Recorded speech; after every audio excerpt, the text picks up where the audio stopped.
So matapos nga po ng official and final weigh-in kanina kung saan parehong walang naging problema sa pagkuha ng tamang timbang ang ating pambaton si Pinoy boxing legend former 4 division champion Nonito Donaire Jr. at Japanese knockout artist Rico Masuda, ay madaming fans nga po ang nagulat dahil nang pumili na ng gloves si Donaire na gagamitin niya sa laban bukas, ay hindi ang pangkaraniwang nakasanayan ng lahat na Everlast gloves ang pinili nitong gagamitin niya. At bagkos ang madalas na gloves na ginagamit ng ating pambansang kamao Manny Pacquiao na Cleto Reyes gloves ang pinili ni Donaire. Ito ang kauna-unahang pagkakataon sa loob ng mahabang panahon na gagamitin ni Donaire ang Cleto Reyes. Isang patunay lamang ito na wala talagang plano si Nonito na paabutin sa desisyon ng mga hurado ang laban bukas. At bagkos knockout talaga ang kanyang planong gawin sa hapon. Para po kasi sa mga hindi nakakaalam ay ang Cleto Reyes gloves ang tinatawag ng karamihan bilang knockout gloves dahil kakaiba ang pagkakagawa nito kumpara sa ibang mga gloves. Mas manipis kasi ang padding nito at mas magaan ito kumpara sa iba. Kaya mas nagiging mabilis at malakas ang impact ng suntok ng isang boksingero kapag ito ang kanilang gamit. Kaya abangan po natin bukas. Perpektong ang ganitong gloves para kay Donaire dahil alam naman nating lahat na may kakayahan talaga itong magpatulog ng kalaban sa pamamagitan ng isang suntok lamang.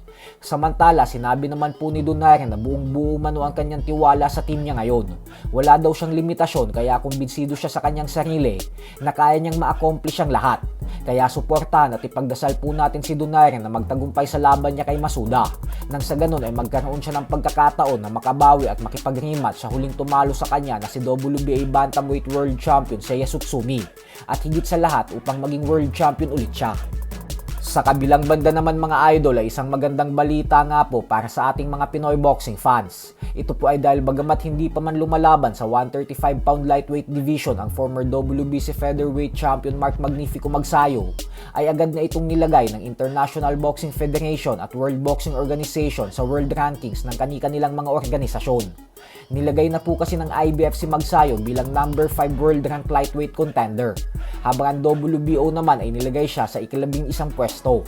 Isang patunay lamang po ito na mataas talaga ang tingin nila kay Magnifico.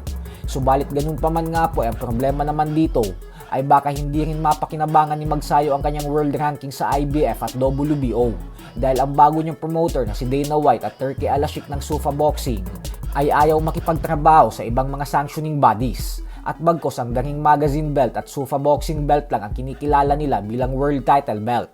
Nakatakdang lumaban si Magsayo ngayong darating na April 5 kontra sa former world title challenger Virgil McCrory. Ito ang magsisilbing kauna-unahang laban niya sa ilalim ng Sufa Boxing Promotions at sa 135-pound lightweight division. Kaya kaabang-abang talaga ito para sa mga Pinoy boxing fans. Lalo pat sa undercard pa ng Manny Pacquiao versus Mario Barrios natin siya huling nakitang lumaban. So hanggang dito na lang po muna tayo mga idol.